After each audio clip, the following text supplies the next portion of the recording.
যুবদলের আইস গলা টেনে ধরলে যুবদলের সবাই আমাকে মাথায় বুকে মাজায় মারতে মারতে আমার শুয়াই ফেলে।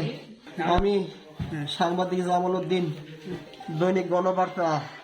আমি গোপন সূত্রে খবর পাইছে যুবদলের লোকজন, বান্দরবান বিএনপি যুবদলের লোকজন কেন্দ্র দখলের পায়তারা করতেছে।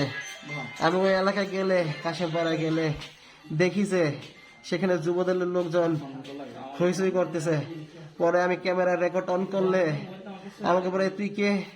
আমি বলি আমি সাংবাদিক। সাংবাদিক বলার পরে যুবদলের আরিফ আমার কলার টাইনা ধরে দলের